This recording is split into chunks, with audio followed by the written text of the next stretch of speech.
So here we are again. Welcome to the ReGen Ag Chat. We are doing another three-parter. This time we're going to be talking about identity. Ironically, we haven't introduced ourselves. Hello, my name's Genever. And I'm Nic Renison. So for me, this came from sitting at Oxford Real Farming Conference and realising there's lots of people who are sort of in leadership roles and making good waves in terms of their influence on regenerative farming, however you wish to define it, sort of focusing on nature-friendly farming, that actually didn't start out as farmers. So they are either first generation or have come in to farming or nature-based practice from different sectors. And I just thought that was interesting. Or have changed they were farmers in the case of Peter and now are doing other roles. So I just thought it was an interesting way to explore. And Nic just went along with it. Like I always do. I've tried to make it more earnest than it probably is. So in this series, we've got Alex Crawley, who Nic first heard about on a podcast, Marion Boswell, who I did Create with, so we'll talk to her, and then Peter Craven, who I was on Emerging Leaders with in 2020, which is the Oxford Farming Conference programme. So it's they've come from a variety of different routes in, I suppose. But obviously, before we get there, Nic, what have you been up to? What have I been up to? I have done a lot of farm meetings. It's the kind of getting to be the season for farm meetings. Our meeting room is due to be finished 31st of March, fingers crossed. So we'll be out of the kitchen. So I won't have to have a mad tidy up every time we have a meeting. Stuart Johnson came for a meeting. That was good to show him some of our soil. He said some of it was slightly more compacted than I thought. So work to be done. That was enjoyable. We've had our Natural England. We've got a new Natural England chap. We've met him, had a good walk round, looked at hopefully some plans for the future there. He was quite positive about what we might be able to do. Last week, I went on a media training course, Liz. Oh, my word. It's like going to the dentist or going to the doctors for some dodgy procedure that you're slightly stressed about. So I had to do a radio. It was all quite professional. It was with my Nature Friendly Farming Network people. And we had to do a radio interview. And it was all kind of in a studio, all very plush. And then we had to be videoed. Oh, my God. Did you have to watch it back? Yeah, as a group. Oh. All I can say is that my facial expressions are horrendous. Absolutely horrendous. And I was told not to belittle if the questioner is asking you what I thought was a stupid question. Don't kind of belittle them. So I learned a lot. It was good. It was really good. I feel like I've learned a lot, but the actual process was quite painful. And then the excitement just a few days ago was we had our MP, he's a Labour MP, called Marcus Campbell-Saviour. He came to the farm through Nature Friendly Farming again, and we had 12 farmers, including our accountant, a doctor, our Woodland Trust chap, all in the kitchen, and we had a really good 2-hour meeting, and it was very much solution focused. So I know many people kind of could throttle the Labour government right now for certain reasons, but we kept it very positive. I'm hoping that's going to be a long-term relationship with Marcus. We can meet again, but when he left, I kind of felt that he'd taken stuff on board, and it was positive. Just had a really good group of farmers, so I was really pleased with that. And we've been busy carbon calling, haven't we? We've done a lot of carbon calling preparation with our new development manager, 1 day a week lady, Rona. Yeah, and is already organising us and having more structure. So that's interesting already. It makes a huge difference because you do all the kind of admin-y stuff, you have been doing, and it just she just got it's keeping us in order, and she will be good on social media, I think, much better than me. Yeah, and I think it's that having a different perspective, isn't it? And she's got new ideas about sponsors, and she farms alongside her husband, dairying and doing various things. So she just has a different sphere of influence, really, and some new, well, people to tap up for cash, which is what we're always after. So, Liz, just remind us of the dates of Carbon Calling and where we've got to. Tuesday, the 23rd of June, which is going to be more workshop focused, and we're doing that with Net Zero Cumbria, and that's really looking at supply chains. How can we give some nice examples of supply chains that are working to get regenerative or more nature-friendly products to a range of people? So that's, I want to say procure. I'm trying to desperately to avoid the word procurement because it's not very sexy, but it is also to do with procurement and how do we get sort of regenerative products seen as within a public good type space. 24th, Wednesday the 24th, is the standard conference day, and that's the headline speaker is Jules Matthews, who's a regenerative coach from New Zealand, who I met doing the Create course. Lots of Create chat today. She's excellent, so she'll be good, and she's also coming over to do Groundswell as well. And then Thursday, we're coming to see your new meeting room, aren't we? So we're having a field day at the Renaissance on the Thursday. So it's going to be, it's quite a busy few days, and so we're just sorting out sponsors and who wants to talk and various sessions. There's just a lot of program development at this stage, but we're getting there. And the tickets will be on sale very shortly, won't they? Yeah, imminently. So yeah, hopefully by the middle of March. And we're doing this year we're doing an early bird discount until probably the beginning of May, and then we move into the normal ticket price. But Liz, what have you been up to? Well, I've been doing some hedge planting still. We've done loads of farm admin, so with the inheritance tax and various things. So we've done a lot of meeting with financial advisors, solicitors, accountants, valuers to try and get ourselves an understanding of where, as a farm, where we're going to head. So that's been incredibly important, but also saps energy and time. I still haven't written a will, so I need to do that. Oh, you must do that. I know, I do. TB testing, stuff like that, but as did you, and we were both clear, so that's good. And then we've just finished doing a wilding screening for at the village hall. So that wilding is the film about NEP estates.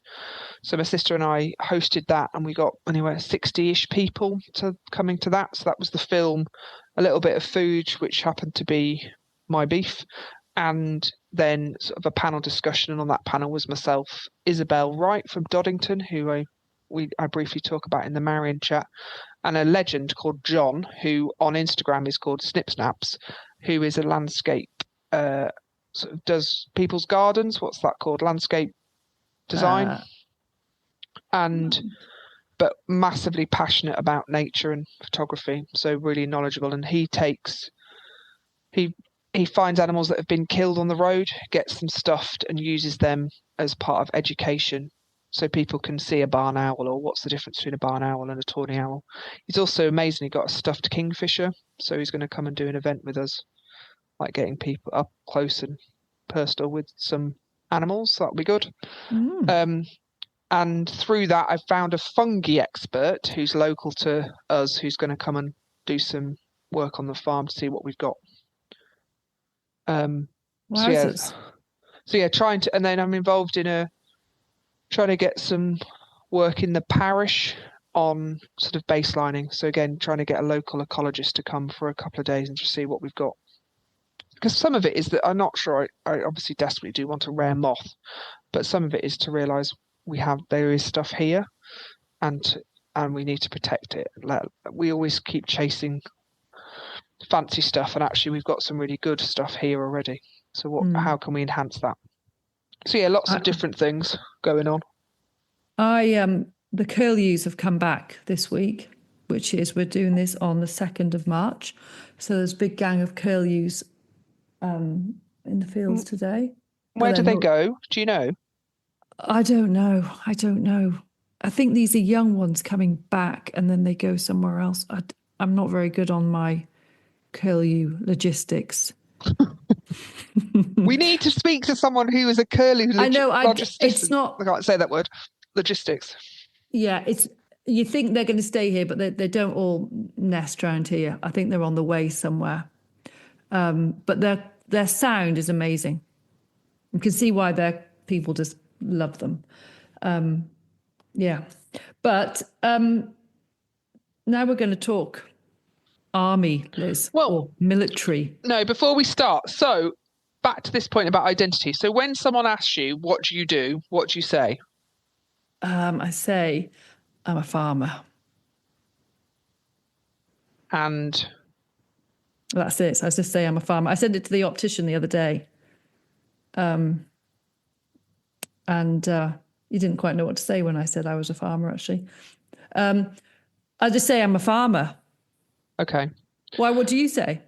I think I say farmer, and a consultant, I suppose. But it's maybe we're not. This is not the examples. But both of us, I suppose, recognising that we're at least. Well, I'm third generation farming, so it's sort of all I've known. So that's part of it. But interestingly, my mum, who was obviously is farming away with my dad. Sometimes I'm not sure she would say she was a farmer, which she most definitely is. And I do specifically remember that move from I'm a farmer's daughter to describe myself as a farmer. I do remember making a conscious decision to describe it differently, I suppose. But the bit that I'm also intrigued about this is that I think when we're trying to get people to change their views or identify changes to their system, actually that some of that is they're resisting some of it because it challenges their identity. That's where I think in a long story some of this comes from in terms of why I'm interested. So some people will be worried that they're moving away from farming and becoming, in certain situations, a park keeper. Yeah. And all their mates won't. And I suppose we had a bit of that, didn't we, Alex? Like if someone drives past and they've got what appears to be some rougher grazing, what will the mates think? So it's all about where you get your validation from. Anyway, I still haven't done my psychology degree and I'm making it up as we go along. So we're going to talk to Alex. So I found him, Liz. I found him. I then had to message him anyway, but you heard him on a podcast. So what first attracted you to the army officer, Alex? Ex-army officer. I think it's just I explain it a little bit in the intro, but I think it's his story is just I've never heard a story like this one before, and he has he's very well travelled, well educated, and he has a need to. He's done all that, and he's got a need to farm and work with animals and improve biodiversity. He's just got a really, really interesting story, and he's very articulate, unlike me. And I think people like that are real assets for the industry going forward. And they bring loads of different thinking with them and just broadens the whole setup. I haven't explained that very well. He illustrated at one point, which is how because of the range of things he's been involved in, and naturally now what he's doing, he is farming, but he's bringing that range of skills in. So it could be project management, it could be stakeholder engagement, for whatever phrase. So for him, it's sort of everything he's done prior to this point made sense for now what he's doing. And his love for tech, so we'll talk about his Nuffield, but that his love of tech is driving that, and some of that Nuffield journey as well. So interesting. And he's also very businessy and about the money, and that's just really good to hear. Like, he's not doing it because it's like just a hobby, or he likes stroking his cows or anything. He's doing it as a business, and he's employing people. So, yeah, it was a great chat. So on that note, we will hand you over.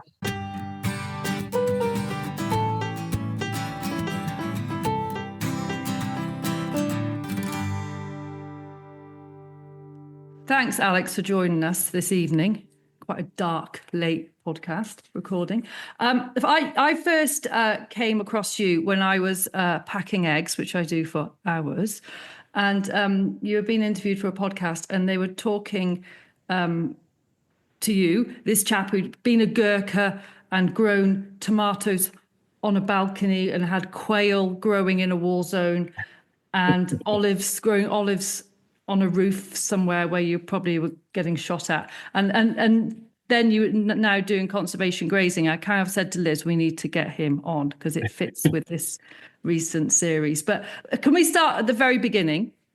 Can you just tell us a little bit about your childhood, your upbringing, that kind of thing? Well, firstly, thanks for having us on and reaching out. I'm glad that someone found that interesting with me waffling on for an hour last time. So childhood, grew up in Hertfordshire, not from a farming background, but always was interested in farming because of a wider family connection, I suppose, and didn't really have a route into it though. So my first work experience, I'd done lots of different jobs, and like working at butchers from the age of 11 and things like that. But school work experience was on a farm, just farm labouring, and absolutely loved it. I mean, what 15-year-old boy wouldn't love being given a little tractor to just rag around the farmyard, working with the pigs, working with all the other animals across there. And with the background of some family, my mum had taken me to see my grand's cousin on their tenant farm, and I'd just fallen in love with it. But it wasn't particularly easy to find a route in. I didn't have family who farmed. There weren't farms locally that I could go and work on. And the military was the option that seemed most clear as a route for me, because they offered a job that was also going to pay for me to go to school and go to university with a clear route. So I was lucky enough to get a scholarship when I was 16 to the army, and then a bursary through university. So that set me off on that career path. But there was always this bit in the background that wanted to farm, wanted to keep chickens, to grow fruit and vegetables, to produce, to feed people. It was just a passion that was always there in the background. But it's difficult to do that without having that access to land or the connections. So I started off on that route, always sort of trying to find ways to tack back to it. I remember at 16 saying to the army, well, actually, I know you've given me some money to go and do some A-levels, but I really want to go and do an HND in agriculture, actually. And they said, sorry, big lad, that's not happening. If we're going to give you some money, you're going to go and do some A-levels. Oh, okay, yes, sir, I'll do my A-levels then. And then I found a degree course I really wanted to do in South Africa, based on nature and conservation. So in effect, it would have been how to run a game park, in effect.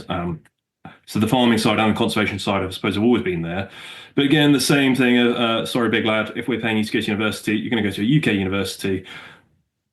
So that sort of went out the window. And I suppose it shifted my mindset to being, okay, let's do something more deliberate, more applicable to the career that I was on the trajectory for. So I ended up doing Arabic and Farsi. You had what? Arabic with Farsi. Right, okay. Which is quite a deviation from running a game park or doing an HND in agriculture. But with the international politics, you could see the direction of travel, I suppose, of what were going to be useful languages. And I love speaking languages, being able to go to a different country and actually really converse with people in their own language helps you understand so much more, I think, of the inside story of what's going on in a place, to understand the culture, to get under the skin of a place in a way that, I think if I hadn't, I might well have been a ham, egg, and chips, pointing loudly, saying it louder and louder until someone understood me kind of guy. But with the ability to speak the languages, it really helped me. But how many languages can you speak? At the moment, ropily, not that many, but at various points, I used to work in Nepali when I was in the Gurkhas as a working language. I worked in Arabic as a working language when I was in the Middle East. And then I could get by in French when I was working with French diplomats and things in the Middle East, and then smatterings of Turkish when I was based out there. Chitrali when I was based in northern Pakistan. I was working in a nature reserve out there for a little while, so I learned that language. Not the most useful. I think I worked out there's only about, take the number of Welsh speakers, take 10% of them, that's the number of people that speak Chitrali in a small valley in the Hindu Kush. So an interesting one, but not necessarily the most widely applicable language. And then I picked up bits of sort of Russian and Spanish and Urdu. So I like languages. So you can order beers quite confidently in about 10 languages. Yeah, I'd like, hopefully, yeah. Yeah. I mean, that's the key skill, right? It's useful to know. And it always makes you feel bad that you only sort of know English. Well, sorry, I interrupted, but I thought that was an interesting question. So language is my thing. I can't sing, I can't dance, I can't fix a car. I'm terrible at driving tractors, but I can learn foreign languages. So, everyone's got their niche, and that's mine. I have plenty of other weaknesses that make up for it. So you got into the Gurkhas. Is that, I don't know anything about the Gurkhas. I asked Reno then, tell me about the Gurkhas. I don't. So yeah, you ended up in the Gurkhas. Mm-hmm. So just tell us a little bit about them, because I'm sure there's some people like me who don't know anything about them. They are a fantastic bunch. Got a real soft spot for the Gurkhas. It's a little history lesson, I suppose. It starts back from 1815, and you had a bit colonial, but bear with me. You had the whole empire thing going on in India, and basically the Nepalis had their own empire, and they expanded sort of south, and the Brits were coming up north, and then they had a big fight, and they came to a draw, basically. And the Brits said, you guys are really good at fighting. Why don't we work together? And then, so Nepal's never been a colony. It's never been run by the British or anything. But we said, why don't we work together? And from that point on, there have been Nepali soldiers as Gurkhas in the British Army. And after World War II and the independence in India, they became an integral part of the British Army based out of the UK, but mainly out of Hong Kong and Brunei. And it's an incredible organization, because for the young men in the hills of Nepal, it's a huge honor, and it's a huge life-changing experience.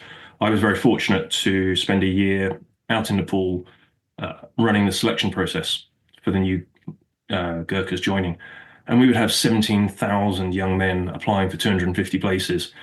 And those guys would be out training every morning, running with a big wicker basket with a strap around their heads up the foothills of the Himalayas on this famous selection run called the Doku Run. And you would see them just training, and they would do their selection process with all the other physical tasks, but then they would have to do exams in English, interviews in English. These young guys from the hills having to sit there on a selection panel with 3 officers, all in their full uniforms, and then have to go through a whole process of being interviewed in English, and then go out and run up the hills and do all this before they were then selected. The guys who make it through are incredible. I've got a huge amount of respect for them. So it was a real honor to then be allowed to join the Gurkhas. And they have a system where there's about 20, so it's about a battalion of 600 soldiers, and about 20 of them will be British officers who get the opportunity to join. And I was very fortunate to be one of them. Spent 7 years working with the Gurkhas, with 2 operational tours of Afghanistan during that time. I got a chance to live out in Nepal, a chance to live out in Brunei, where it was incredible to be out in the pristine primary rainforest jungle out there, and get to explore that in a way that would have been quite difficult otherwise. So yeah, incredible. On the pod I listened to, you told a story about a goat. There's quite a lot of goat-based stories. You'll love it. It involved a goat that was eaten. It normally involves eating things. Oh yeah, the goats. Yeah, the story always ends up with a curry. But always a very tasty curry. I mean, some of the best curries you will ever have in your life.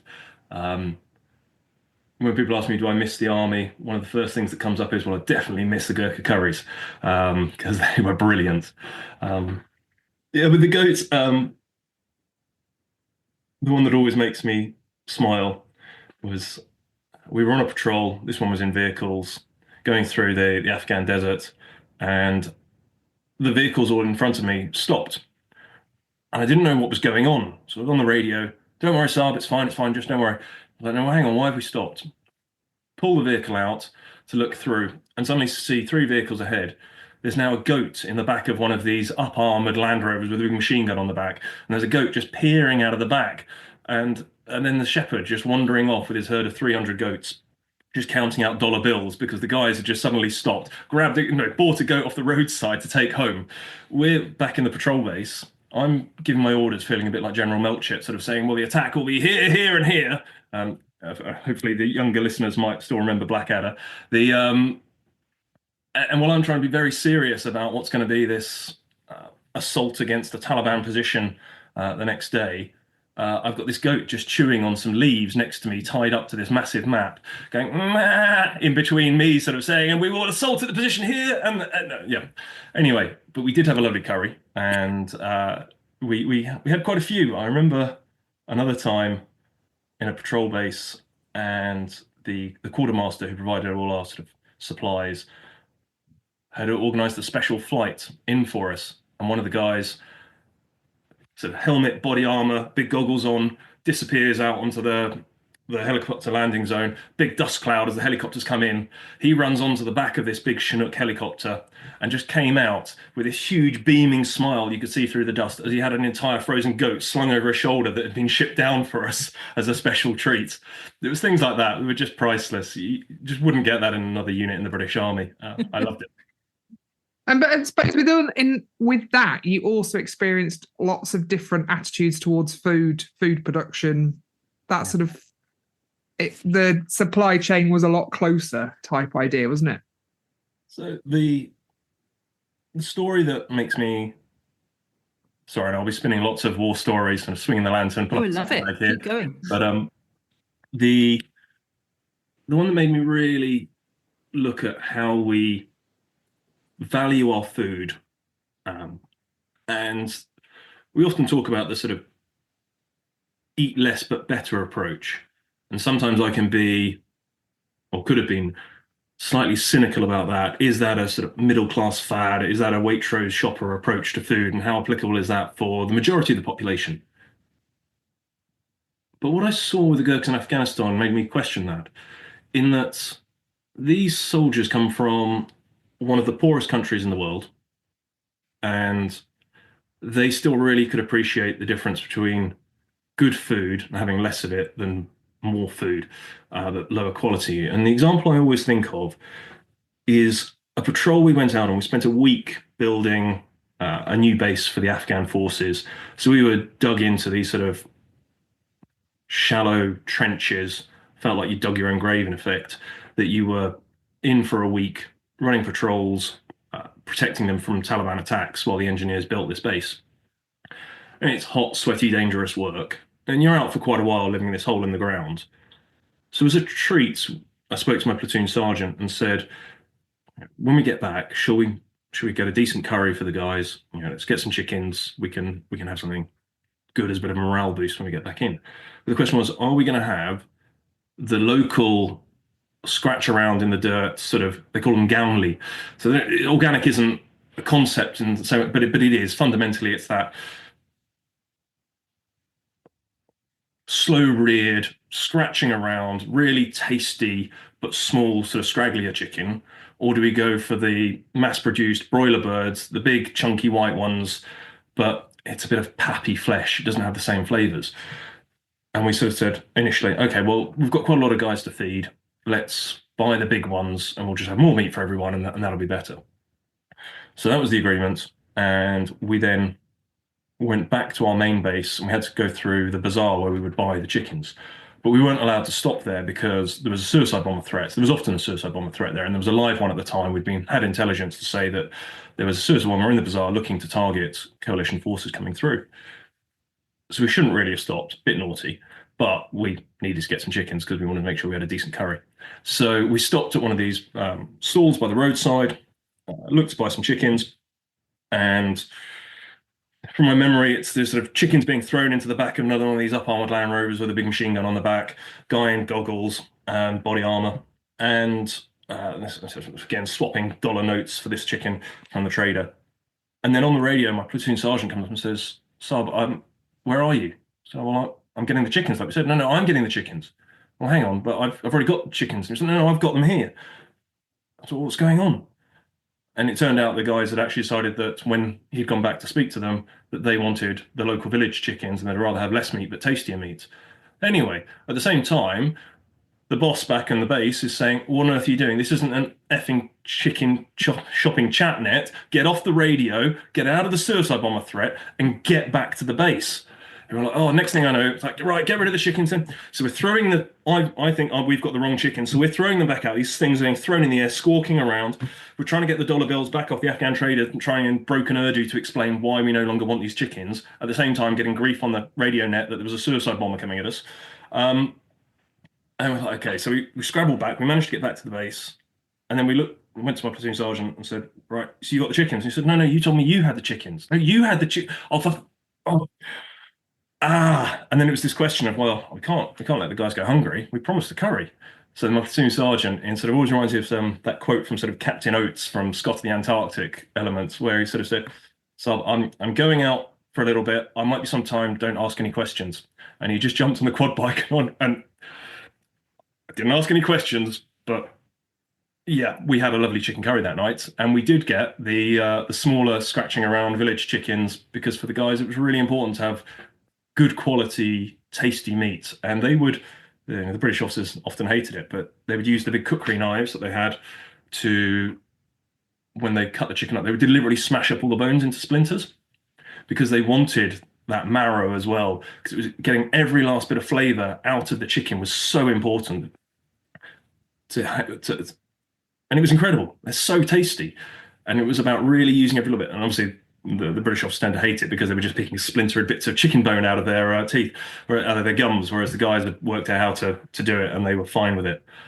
But it was that really appreciating good quality meat, well reared, real flavors, and using every last bit of the chicken to the point where the guys would often get sent out. Remember the old, again, showing my age here, you could go to the sweet shop back in the day and they'd have one of those big tubs and you could order a quarter pound of mint humbugs or something like that, right? Those big things.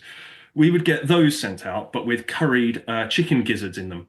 And there would be sort of 200 chicken gizzards that had been collected up, then preserved in this sort of curried pickling liquid, which would then be sent out. And we would have those with our noodles and with the ration packs to make them so much tastier. And you'd be chewing on this chicken gizzard. The only problem was the other Brits that we'd be working with absolutely hated it because often this plastic container would break and then leak all over their mail. So they would be getting their sort of lovely letter from their wife back home or their girlfriend or their boyfriend. And it would be covered in this sort of stinking chicken gizzard juice. So we didn't make that many friends. But again, using every part of the animal and how to make your food really good, how to take a British Army ration pack, which is pretty dismal, and then really zhuzh it up with all kinds of bits of a chicken that you've preserved. I absolutely loved it. I had so much time for those guys. The question now is, do you have your own jar of chicken gizzards in your fridge at home? Sadly not. But if I was offered again, I would take them. And did you really grow tomatoes? Nic, this is what I haven't listened to the podcast. That's my confession. But Nic was obsessed with your tomato growing. Yeah, I couldn't help myself. I had to produce food. So it was really rubbish soil where we were based in this patrol base. But I would take the plastic water bottles we had, cut them in half, fill them with soil, and then try and grow tomato plants off of those. Not very successfully. I remember being really disappointed as I carefully tended to these plants. And then I went home on R&R for 2 weeks with instructions, please water my tomato plants while I'm away in the UK. And I came back to find these sort of shriveled, poor things sitting on top of the shipping container, heartbroken. But I had to keep trying. So how long were you in the Gurkhas for? Was it a big chunk of time? It was about 7 years in total. Wow. Moses. And then what happened? So moved from the Gurkhas across to the Foreign Office, and then spent best part of nearly 12 years on and off working with the Foreign Office. A good chunk of that time being spent out in the Middle East, a lot of it working on the Syria crisis, with a focus on sort of counter-terrorism, and then supporting the opposition against the Syrian regime, which was fascinating work. It was quite intense, though.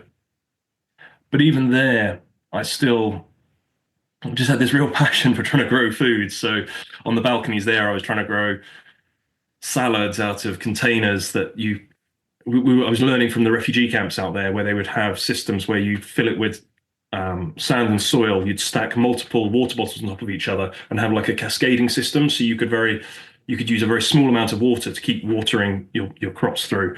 So I tried that. The people on the balcony below me didn't appreciate it though, because it kept on leaking onto their balcony. So I got in trouble for that. So then we tried olives on the rooftop. I took over a bit of the rooftop space that I shouldn't have done, put some olive trees up there. It wasn't great, but I had to try. Then I used one of the balconies to rear quail and chickens on. That was, again, interesting because we were 3 stories up, but sometimes they would get over the wall of the balcony and escape, and then the armed guards from the Jordanian police would sort of then know, yeah, that's that crazy Brit who lives up there, and they'd turn up at the door with like one of my chickens that had flown off the side. I think this is yours. Do you want it back? Yes, please. And then there was an area of tiny patch of sort of 3 acres, I suppose, of agricultural land that was used as a wheat field opposite us. And then there was a small scrap, probably only half an acre, where not quite Bedouin, it was the Jordanian version of, I suppose, the traveller community, to put it in context, lived there in this shack and was rearing some goats and some chickens.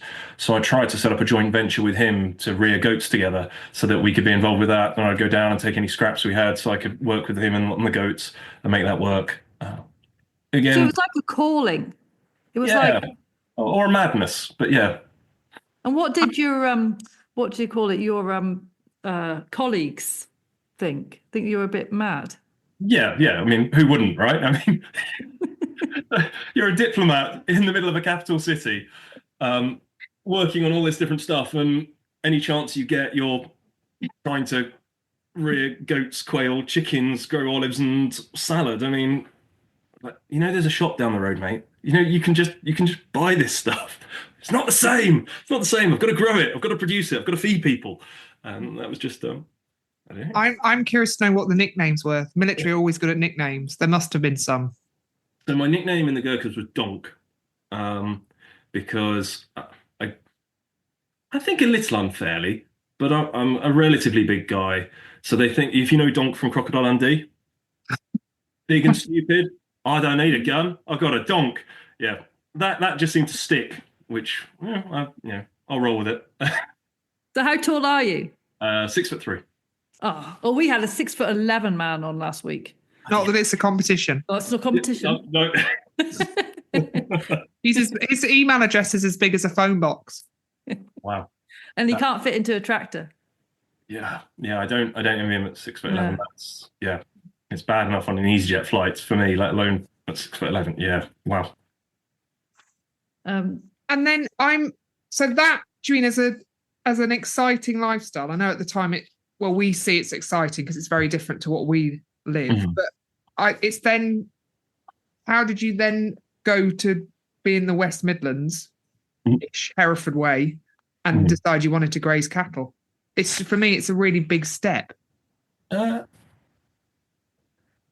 Yes, it's been quite a step. I think that's fair to say. How did that happen? So when I came back from the Middle East, I was told I had severe PTSD. So I took a sabbatical from work to get away from that kind of environment. I'd spent, a lot of years working in conflict zones. And it was, there'd been some difficult times. So I decided I was going to move away from that and try and do something that I'd been always passionate about. So I went and studied agriculture for a year, and I remember it being quite intimidating with these young lads there who young and young women as well who knew agriculture really well, and there was me as a grown man who just stood there going, I don't have a clue what's going on, but I threw myself into it, and I used any of the time I didn't have in lectures to go and work on various farms. I wanted to learn it from the bottom up. I found the studying side fascinating, but it was quite theoretical, academic, but I wanted to know the hands-on part of it. So I worked on calf rearing projects, pig farms, relief milking, goat farms, sheep dairy, beef and sheep farms, did harvest, not very successfully, got sacked from that. I told you I wasn't any good in a tractor. But threw myself into it because it was the only way to learn. And I was really, really grateful for all the opportunities that I was given. It would be a few days at a time on a farm. I would pester whoever it was who'd given me the opportunity with lots of questions, just constantly asking them about how they were farming, how they were running their business, how it was working, how this. And at that point, did you think what the business side of it? What were your thoughts? I looked at it and thought, bloody hell, this is tough, isn't it? How does anyone make this work, especially if you haven't inherited a farm that you own? Because the numbers are just scary. I'm a bit of a stats data geek, I suppose. And I knew that livestock farming was the part that really worked for me. I'm not in a big machinery arable, that doesn't appeal in the same way. I knew working with cattle was the thing that had really helped me when I came back from the Middle East. And I knew I wanted to do more of that. And I remember looking at the DEFRA Farm Business Survey studies, which basically showed me year on year pretty much, livestock farms just lost money farming, and they made money from BPS, agri-environmental and diversifications. And I thought, this is madness. If these are people who own assets worth millions of pounds and they still lose money doing this, and they're multi-generational and they have been the opportunities, how do I do this? How do I follow this passion? So it was about trying to think of creative ways to be able to break into farming. But at the same time, and I've got two stories I suppose can help illustrate this, a real passion for the environmental side and understanding about how farming can be really good for the environment, but it can also be really, really damaging. And trying to pick my path through that to find a way into farming that was going to allow me to produce food, but also work to my aims of good environmental work at the same time. And that's where the conservation grazing side came around, because it was a light bulb moment when I heard, hang on, I can't get land, but I heard about this thing with the National Trust where they got paid to graze someone else's land. Okay, tell me more about this, because this feels like there might be an opportunity here for someone like me to break into it. And I would be getting to do the environmentally focused work that I'm really passionate about at the same time. So it started from there. And so what's the scale of the business now? So what are we on? We are covering about 450 acres across 25 different sites, ranging from 3 acres to 200 acres. That's over about 1,400 square miles, which makes life challenging. It's about 50 head of cattle, a handful of sheep, mainly for my young daughters who love the sheep. And the new venture has been into Bagot goats, who turn out to be really quite profitable for land management.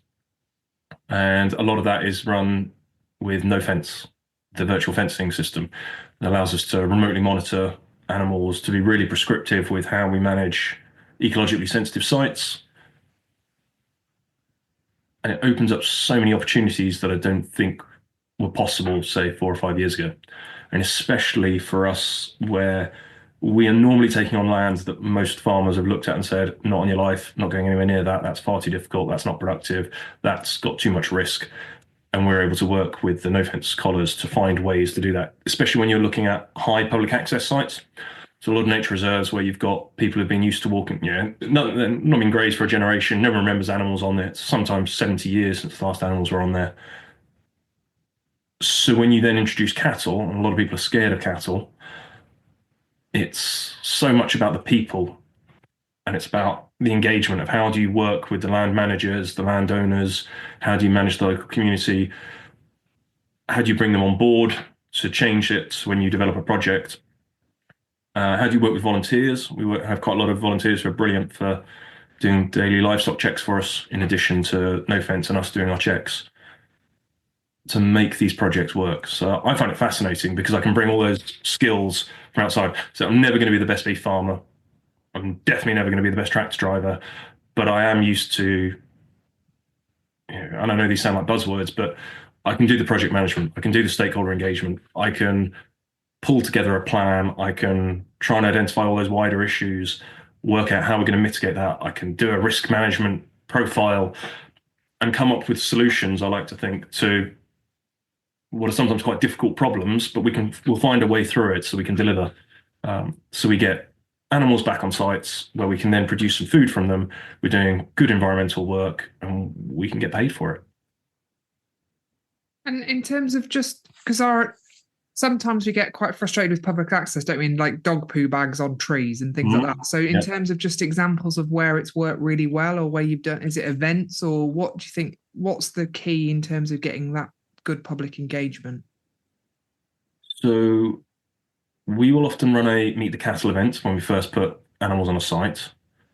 We'll speak to people locally to understand concerns. So often it'll be using no fence to keep animals off the main footpaths or bridleways, so we limit that interaction between people, dogs, horses, and the animals. We can use no fence, for example. Those pinch points you often get around the gateways, entrances, especially we have really difficult sites, long, thin sites, along the River Wye, for example. We can use no fence to exclude that, to stop cattle bunching around the gateway. We can use no fence to exclude them from the footpath or the bridleway without needing to put any physical infrastructure in. We are able to put quite a lot of good signage out to help explain what we're doing, show where these invisible fences are. One of the key things has been the volunteers we've worked with on site, because often there can be a bit of pushback of this government body, this company, this organization is doing this thing to our reserve where we want to enjoy it. And what we found really useful is when you get 10 people who live locally, who use the site regularly and are on the local Facebook groups, and they're bought into what you're doing and they understand it because you've trained them, and we do a LANTRA accredited training program with them, then when it kicks off on Facebook, they are straight in there to correct any misconceptions or to answer a question, and it nips that sort of social media potential pylon in the bud straight away. And that is invaluable to us. And then when they're out on site doing the checks, they're our ambassadors. So they'll talk to other members of the public about what's going on. They're there taking their kids, their grandkids up to go and see the animals. They feel ownership of the animals. It's brilliant when I hear the volunteers talking about, oh yeah, my cattle, because they're up there seeing them. We might ask them to check once a week, but they might go up 3 or 4 times a week. They might go up there and just sit there with a cup of tea watching the animals because, again, for their mental health, it's been brilliant. We've had people who have said, I've suffered bereavements. It's been really difficult for me, and this gives me a reason to get out of the house. I have a responsibility. I want to be with the animals. I want to look after them, and I'm part of something. So we'll take the volunteers at the end of the season. We'll go to the pub. We'll give them all a bit of meat. Give everyone a few drinks. We might produce a calendar from the photos, and we share that. And we try and make a bit of a community from it, and it's also a really nice part of the job. We enjoy that part. We like the working with people element. So that really helps. It's the signage. It's trying to be innovative with how we use no fence to deal with public access issues, and then it's having the volunteers that often helps as well. But then we also have I think of it as a cross between land grading classifications 1 to 5 and the McDonald's system of having your 1 to 5 stars. So we work a system that sort of combines the two. So we'll look at a site and we'll grade that. Is it a 1 to 5 site? 1 being it's got no public access, fully fenced, you can keep a dairy bull in it, or cows and calves, not a problem. And 5 is, like Richmond Park in London, where it's just full of people all the time. And you've got to sort of grade, okay, what's the risk here with the public engagement? And then we'll grade our animals. Are they a McDonald's 1-star or a 5-star? And they can work their way up. So we'll, based on their age, and then, so no cows and calves on public access sites for us. Have they done a grazing season on a minor footpath without any problems? Okay, great. We'll move them up to a slightly more major footpath, and then we'll move them up to a bigger site where there's a lot of public access. And we've got our sort of records where we can say, okay, well, we've tested this animal with our dogs. We know it's not reactive. We've spent time with it. We know it's not reactive. It's calm and steady. We've had it on these different public access sites. It's now an older animal that's experienced, and then we can put them out on what would be quite challenging sites otherwise. And it's suppose having that risk register and that background. It sounds very corporate, but I think we have to be, given the number of incidents that you get with the public and cattle, as people just don't understand animals, I think. I like the idea of having like a ceremony when it's like they graduate to the next level. Now a 4-star. Well done. Special bucket of nuts for you today. Yep. And photos of Employer of the Week. Yeah, it makes it hard when you have to cull them. Yeah, maybe that's a slight challenge. Are these areas, say, I don't know, owned by some kind of corporate or water company that have never been grazed because they're just too difficult to graze? Would that be typical? So we have a mix of sites. So some of the examples, Natural Resource Wales or the Wye Valley National Landscape, where they have a statutory responsibility to look after an area. And we're able to then come and help them with their land management and ideally deliver a cheaper option for them than using contractors coming in with chainsaws, or where they can't get machinery on site because it's too difficult. The animals can do a great job. They're there 24/7. And rocks and tree stumps aren't a problem for them. They just pick their way around it. Other sites have been for Severn Trent with their boost of biodiversity, so environmental social governance goals. So that's private landowners who want conservation work done on their land. We will deliver that for the landowner, paid for by Severn Trent. So that's been really useful. And then we work with some really progressive landowners that are looking to restore the ecology on their sites, on some of the bigger estates, and we'll work with them to deliver what they're looking for as well. And we've got one site in Monmouthshire. It's great to work with them. There's a cluster of us on the Oldlands estate that are sort of, can't really call myself young anymore at 42, can I? But it feels like it at times in the farming world, that are working together, the 3 of us, to deliver slightly different management across this estate. And that's really fun with the Oldlands estate there.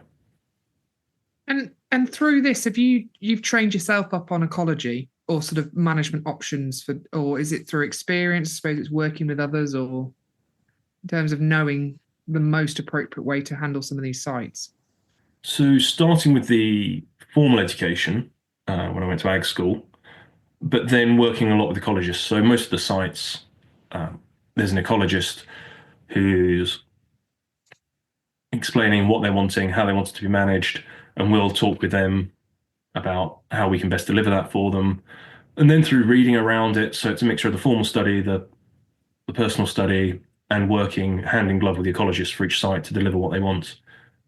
And we learn a lot from them. And now it's nice because I think we're at the point where we can hold our own with ecologists, and we've worked across enough different sites now that we can suggest other methods or other ways of managing it and say, well, on this site, actually, our experience was this, so why don't we try that instead, if we understand what they're trying to achieve.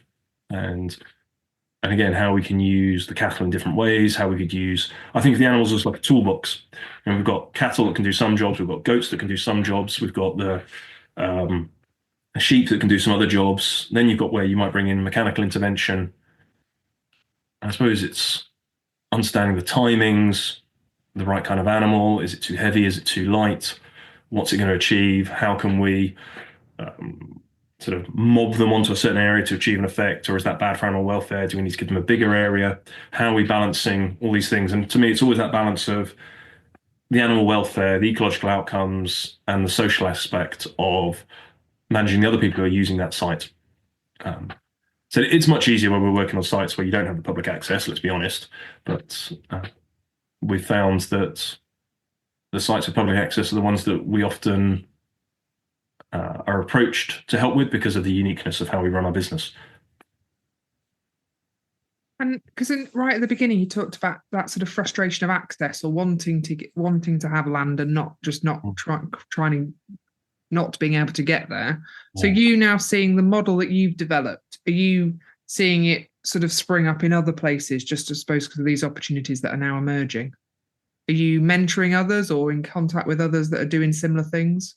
We get quite a few people reach out asking if we can help advise or if they can do work experience with us, and always keen to give people work experience opportunities. I'm so grateful for all those people who gave me those opportunities as a blithering idiot who was probably just a risk to them, but they gave me a chance and gave me their time. So, karma, need to pay it back and give people those opportunities. One was, I recently did a Pasture for Life webinar with a guy called Jake Hancock, who was one of those people who was very generous with his time. And he was quite inspirational with his business model for conservation grazing. Again, starting out without a farm, how he's managed to make it work. Really impressive guy. So more am I copying other people rather than them copying me, I suppose. I wouldn't want to take any credit for any original thought. I think we're just taking some of those ideas and then applying them in a different way. I was very grateful to Surrey Wildlife Trust. They gave me a lot of they distilled 6 years of learning, I felt, into sort of 2 days of quite intensive telling me. And it was brilliant. I learned so much from those guys. I think it is that the opportunity to get out there and just speak to as many people as possible, go and see their sites, learn from them, just keep asking the questions. And you're Nuffield, which you're just about to start, is that right? Yeah, off to New Zealand start the journey on Sunday. Oh, exciting.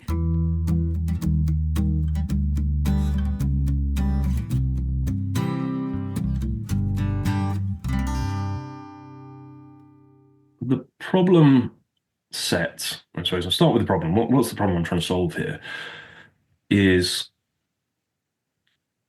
grazing, as we said, is very difficult to make stack up without subsidies. Subsidies are tapering off, I think. We talk about SFI being transitional. So what's the longer term look like? And at the same time, with regenerative agriculture, we're looking at trying to get more livestock back in the landscape. So more of those arable farmers are wanting livestock there, but don't necessarily want to have the livestock themselves. So they want a grazier to come in and manage it.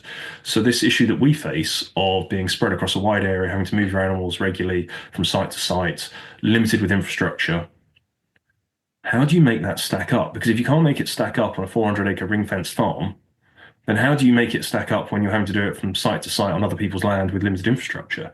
But that is a problem that ReGen Ag, I think, is going to face. So I want to find ways that tech can solve that. I also look at where we have the uplands, and I know it can be controversial, but the move there is to reduce the number of sheep and increase the number of cattle in the uplands. And that comes with its own challenges. So how do you manage then cattle in those pretty extensive settings in a way that you still got good animal welfare and you can still make it profitable? And then you've got more of the conservation grazing approach that we're taking. We're seeing more and more demand for it, and more of the estates also looking for a sort of conservation approach. I also suppose it's service provision, isn't it? They want it, but they don't want to do it. So if they can bring someone in like you that has all of the tools and the experience and the capability to do it. Yeah. No different. No, it is different, but it's similar process to them bringing someone to cut the lawns, isn't it? It's that service provision idea. I think you hit the nail on the head there. We're as much a land management service as we are farmers, and we look at, can we deliver good quality, high environmental benefit land management in a way that works for everyone, that financially stacks up and delivers what it needs to in terms of the environmental outcomes. And that can be for a government body that's got statutory responsibility. It can be for a big corporate that needs to hit its environmental social governance goals, or it can be a private landowner that's looking for someone who can deliver the land management service so they can access SFI, for example, or other environmental stewardship agreements, or their landscape recovery project aims. I see it a lot where people want to access those subsidies, but they don't have the skills or want to do that grazing work because it's pretty hard graft, shifting cattle all over the countryside in small groups to try and manage low productivity grassland. So how can tech help solve that? So that's what I'm looking at. So at the moment, no fence has been quite game changing for us. But what I want to know is, well, what's going to happen in the next 5 years? And at the moment, I'm seeing it a bit like, we're in the world of Nokia 3310s. But we're beginning to see, when someone went, hang on a minute, we've got a phone here. I could put a camera on that phone. Well, hang on a minute. I could also put my iPod, again, show my age, onto my phone. Well, hang on, I could put I can layer these things, and suddenly this one device that before I could only send a text message and play Snake on can do all these incredible things as the connectivity improves. And we've seen it with the same, so that's what the device can do. And then we're looking at the connectivity. You think about, we went from the telegram to the landline to then we got your standard mobile phone network to then we've gone to 4G, 5G, that I can, on my phone now, do a video call with New Zealand like that for pence. And now we've got Starlink, and that's what I'm using to speak to you, and Starlink then beginning that satellite low Earth orbit connectivity being linked to phones, so that I could now be in the middle of the Pacific with a mobile phone if I had a Starlink and do a Wi-Fi WhatsApp call to in the middle of the Atlantic if they had a Starlink approach. And it's mind-blowing when you think how fast we've moved how far we've come in such a short period of time.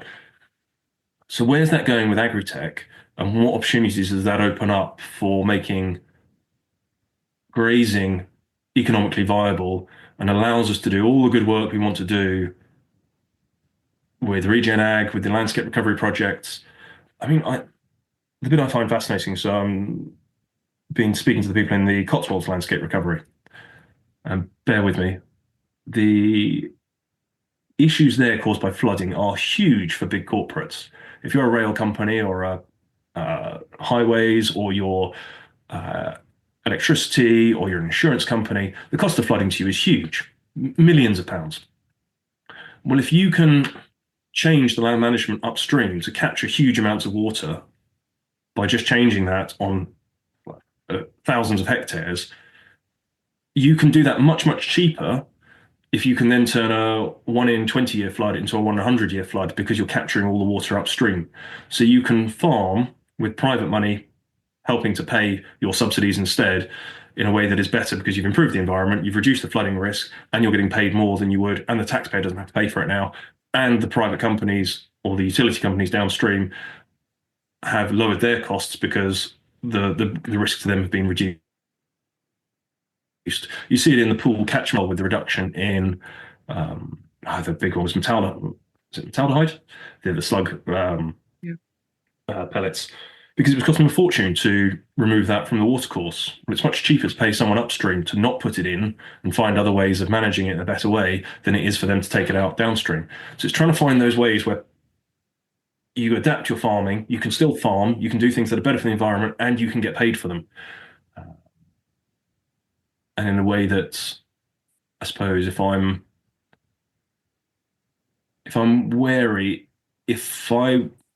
I'm not advocating this as a personal position. I'm saying if I was a politician and I saw a £2.5–3 billion budget that was going to farmers, I might be quite tempted to cut that, or to hold it but let inflation eat it away, and instead lower taxes or put more money into the NHS, education, housing, etc. So I suppose it's also looking at ways that we can future-proof farming from governments that might be looking to cut an agricultural budget as well. So how can we be more self-reliant? How can the tech help us with that? Sorry to get into politics. That's not a dig at any political party. That's agnostic to whoever's in charge. It is just the reality of budgets for anyone who's sitting in Downing Street. And the reality is, it's within the livestock sector is where the money is. Do you mean there's no money in classic production ag anymore? It's in agri-tech. Yeah. And it makes Nick go potentially have collie wobbles.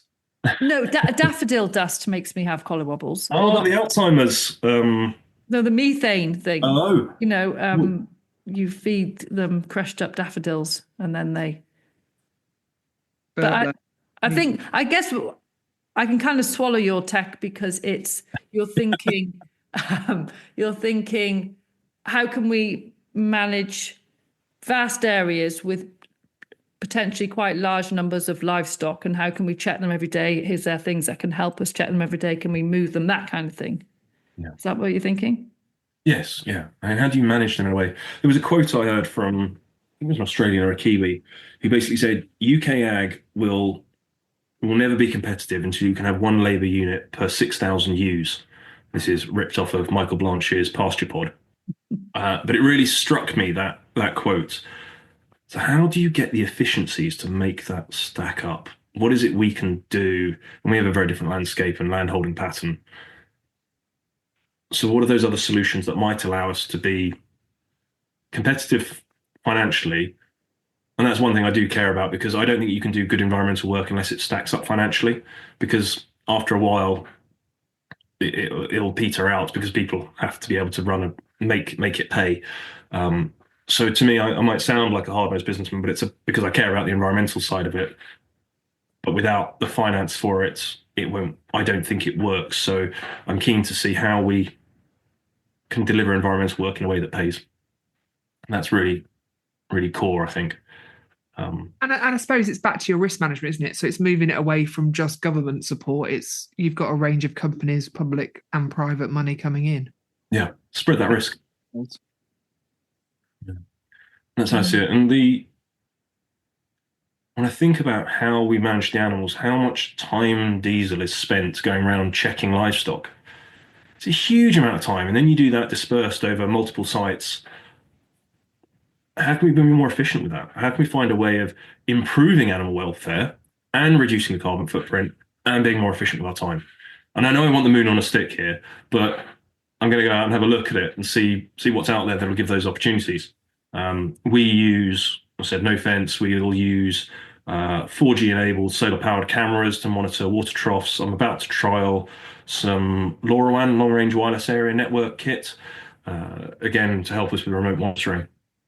So it's a mixture of working with people and training up people and getting that buy-in on the social side, and I suppose the social license side of that, but then also mixing people and tech and trying to get the two to cross over at the same point, improving the welfare of the animals. Do you think there's, I'm just thinking about labour now. So when people leave the military, you go through a kind of, what's it called? Trauma. I don't mean trauma. I mean, as well as the trauma, you go through a retraining. Do they kind of help you to resettlement? Yeah. I guess with the skills that you've learned in the military, it's agriculture then kind of the industry could really benefit from that kind of training. I'm thinking. Do you see where I'm coming from, Liz? Or are you gone to sleep? I can't work out whether you're about to sort of enslave former soldiers into agriculture. Yeah. That's where I'm thinking you're going. That's where I was looking. No, I'm thinking. No, I'm thinking that their training is what we need in agriculture, because you look at all the things that we probably don't look at. But I think for me, it's about that. It's, I suppose, and why we're interested in this is people who are coming from different careers and different areas, isn't it? And how they just see what we do differently, and that there's an expectation that you just do what you've always done. And people like Alex and others just say, well, why? Just why? We don't need to do it like that. We have other solutions. Do you mean we can put various people in various different bits of the solar system, but yet we still need a person to move a fence.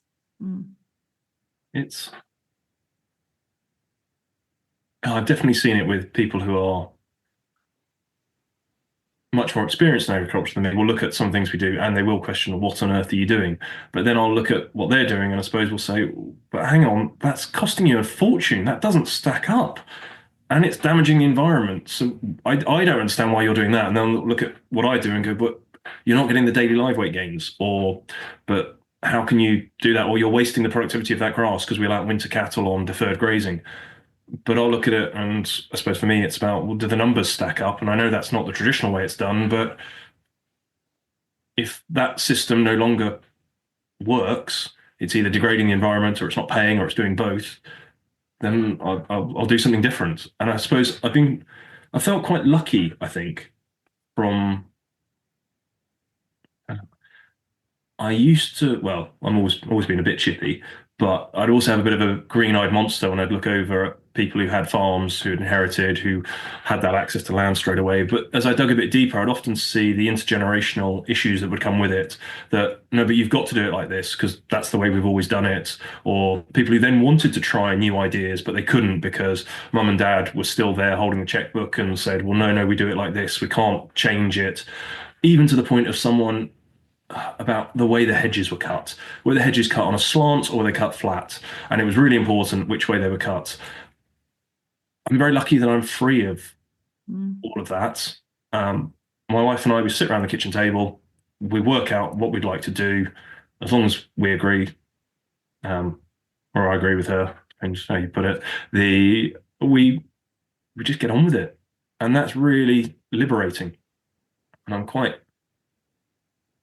glad in some ways because I think I've changed from envying to, I wouldn't say I feel sorry, but yeah, definitely I'm very grateful that we don't have that.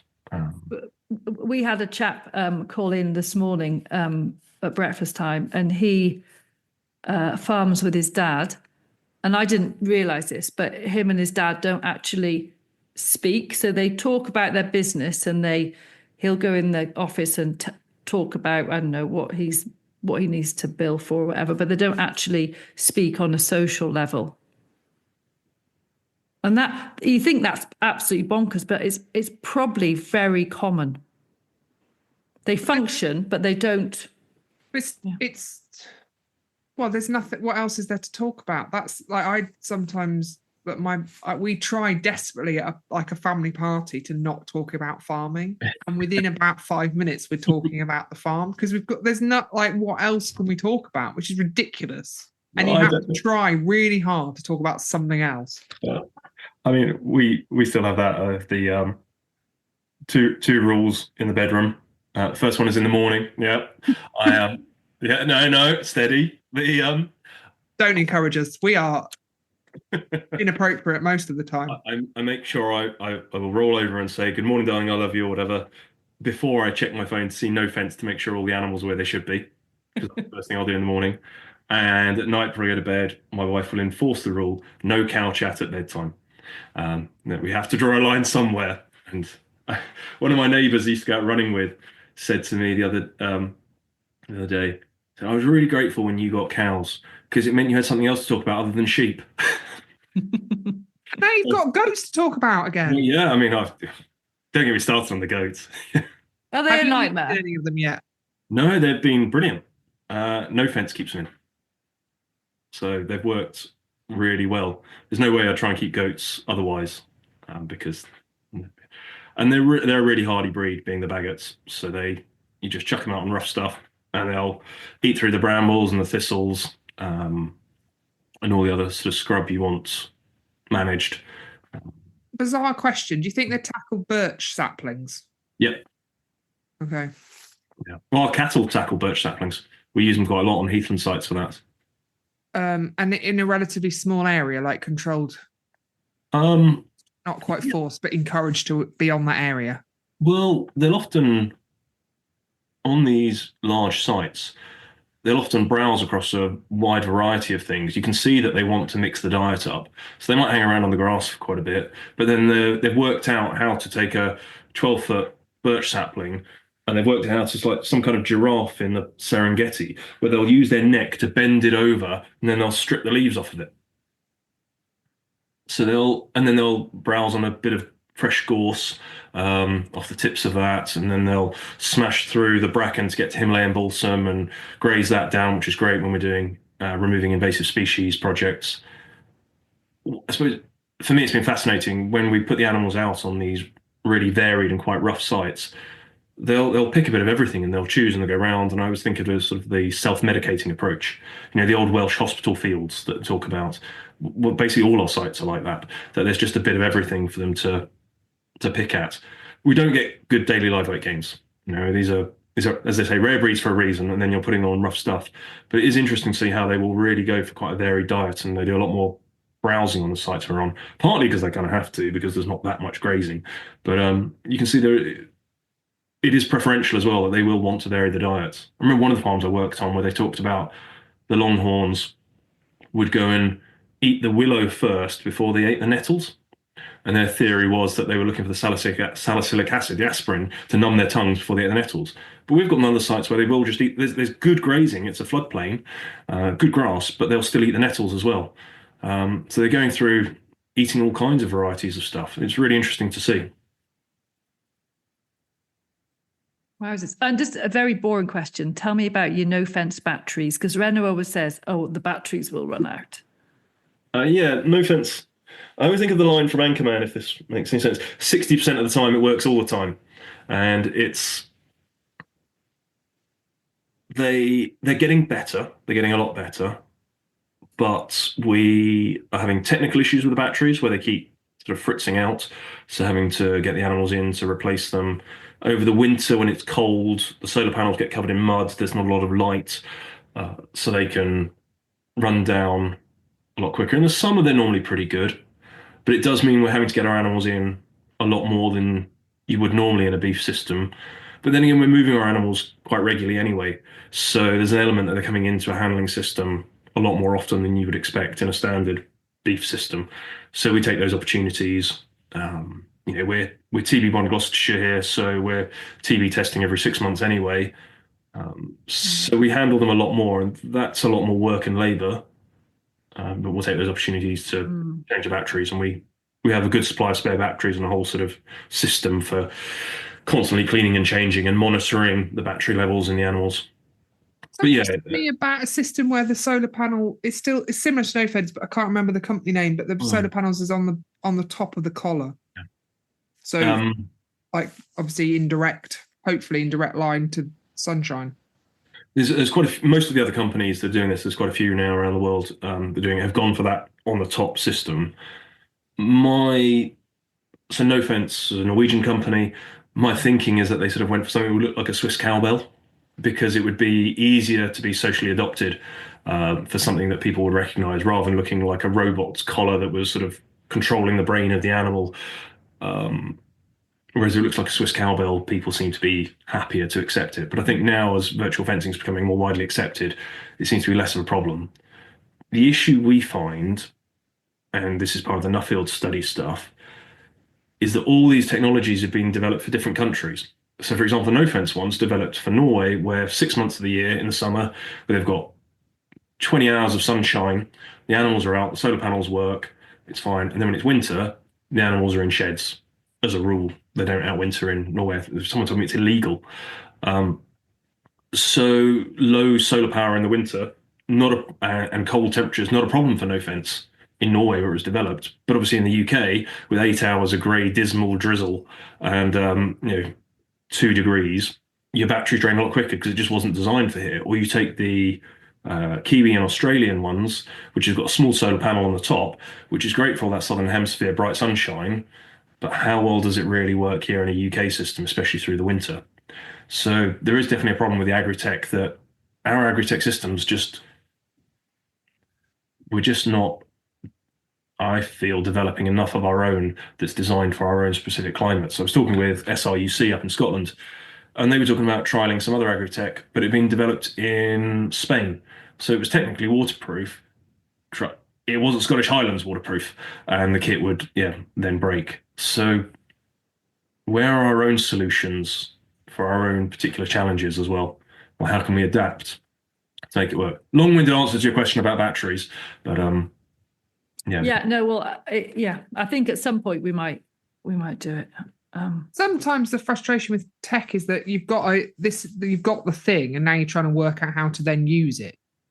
So rather than going, actually, what is my question? What's my set of circumstances? Let's design it that's appropriate. Yes, seen that quite a lot. I think this is where I'm trying to come at it with. My problem is spending lots of time driving around checking animals, where most of the time, 95%, 99% of the time, they're fine. Mm. So what are those things I'm checking for, and how can I find a more efficient way of doing that? So if it's checking that they've got water, well, can I do that with a remote camera? And then every morning I can just look and say, yep, they've got water, and I've done that from my pants in the kitchen table. Right. So that's the water check done.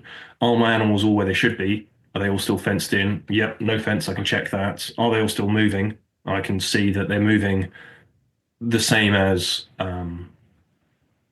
normal. Has the activity pattern increased, decreased? How does it compare to the rest of the herd? How does it compare over 24 hours? How does it compare over a week? So that's quite useful. But then I want to take that to the next stage. Well, how can I spot infection in an animal early? So we're looking at these rumen boluses so that I can get an internal temperature reading of the animal so that I'm not waiting until I can see an animal looks poorly in the field. I know before the animal knows it's poorly that it's got an infection because I can see the internal temperature spiked. How can I spot other patterns of behavior in the animals? I'm not trying to take away from good stock skills. I think that's still really important. I'm not trying to divorce people from the animals or the connections we have. That is really important. But I suppose how can we augment that and make it more efficient? How can we I guess what they do in dairy with like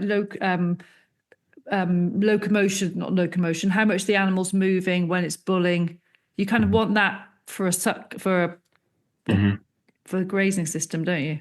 Yeah, I mean, Actually, even little cameras in time, little cameras. Well, I remember doing some when they were trying to understand what those cows were eating. And so that idea of are they in a patch of Himalayan balsam and all of that stuff. So you can do some with satellite gridding of vegetation, isn't it? But actually, how can you add that in? It's for a slightly different question, but it's the same.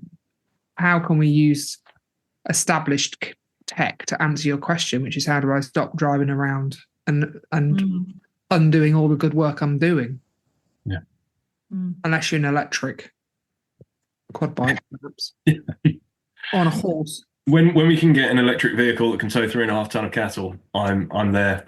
But sadly, yeah, I've looked. And we're not there yet. I've got one last question. Is your workshop very regimented? No, it's an absolute disgrace. Is it? Oh, yeah. Shame on you. Yeah, I am all the things the army taught me not to be. So I'm always late, as I was for this podcast, and I am, yes, not very regimented or organized. My wife is the one who is on time, and she is the one who is organized.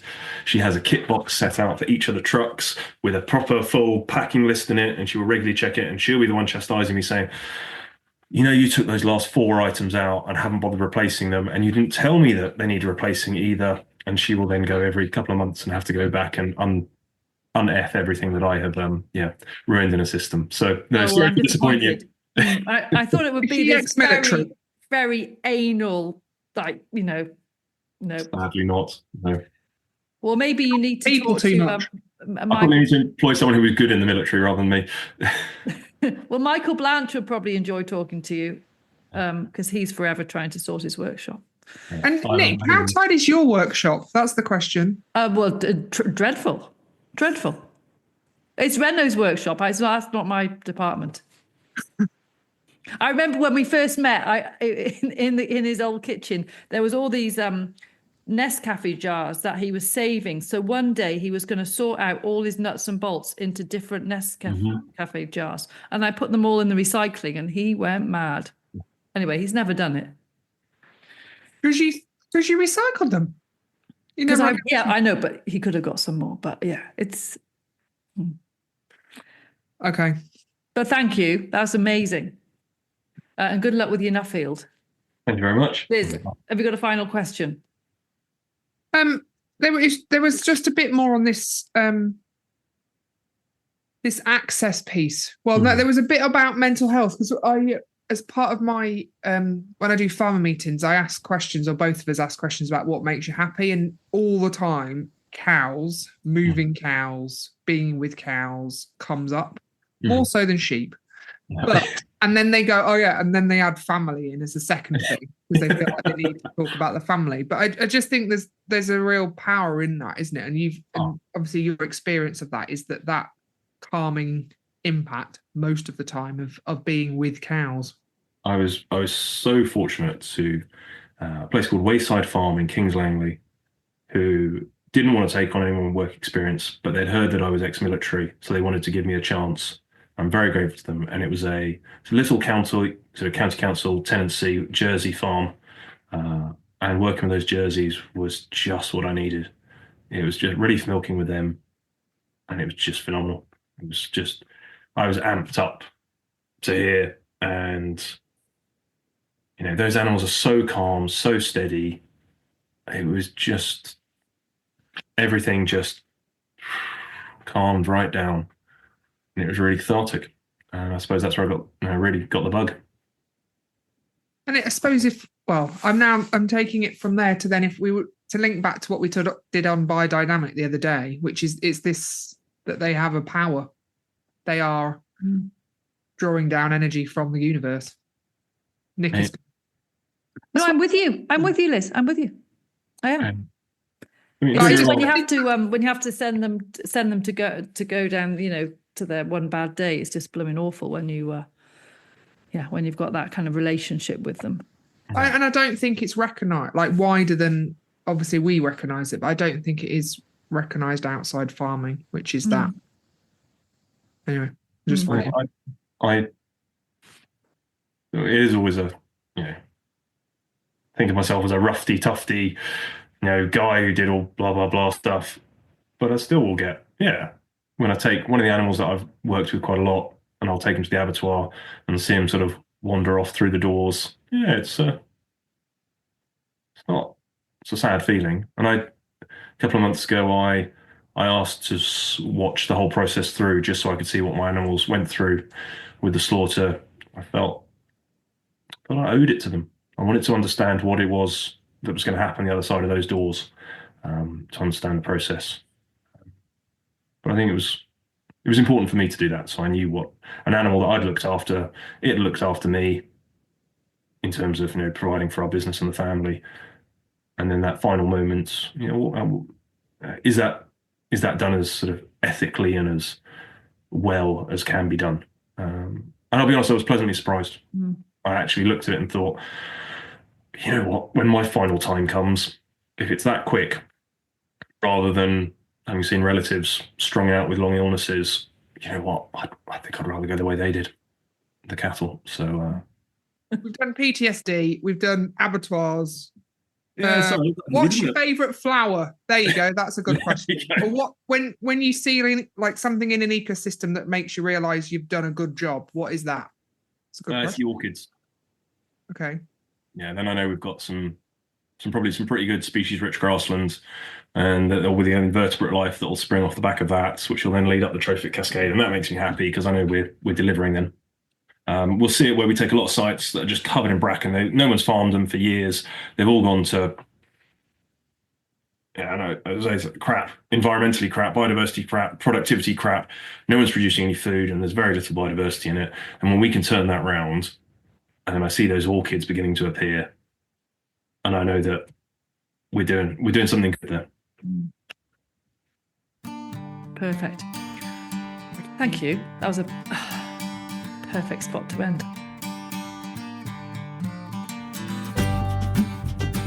Thank you for listening to the ReGen Ag podcast. Huge thanks to our sponsor Tim Nicholson from Cactus Tree Guards, Reno for the music, and Pete Ord, the podcast wizard from the studio at Sunbeams, part of the Annie Mawson Sunbeams Music Trust. See you next time.